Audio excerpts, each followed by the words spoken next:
I think when you're looking at that question, the first thing to do is to really try to understand what the question means.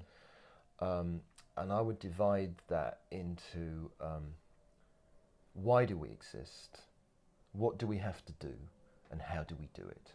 We've been told by the karmic lord Mars Sector 6 in the 9 Freedoms that we will not know the why of creation while we're on Earth. That is an interplanetary state of consciousness.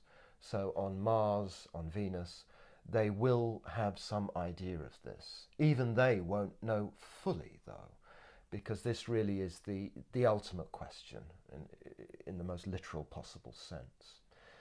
However, that we should not be defeatist and then just not think about the meaning of life at all, because although we can't get to that absolute ultimate point, we can at least get some insights into what creation is really all about.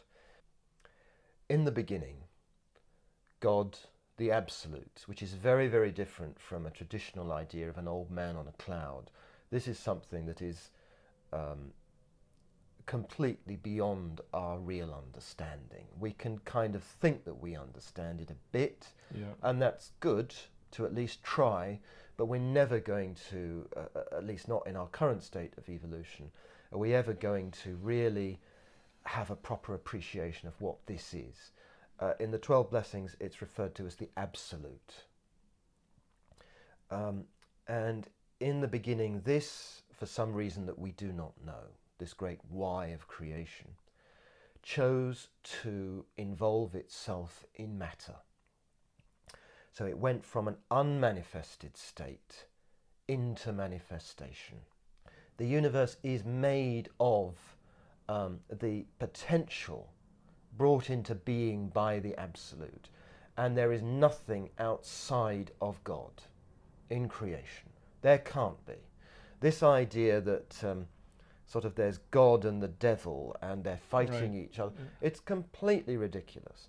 It totally undermines the greatness of God, the allness of God. It brings it down to a level, doesn't it? It brings it down to a very kind of basic terrestrial, frankly quite childish level, I think. Looking at the universe in that way, you have the great, what's called the great outbreathing, when God created everything. And inevitably, eventually, there has to be the great inbreathing, which is when all life goes back to God, but having benefited from the experience of having been imperfect. There's a wonderful line in the 12 Blessings where the Master Jesus says that we go back to God as conscious gods. I mean, although I don't understand it properly, it feels like that is the magic of the whole thing, really. It's not just that it's not just that all life is going through a journey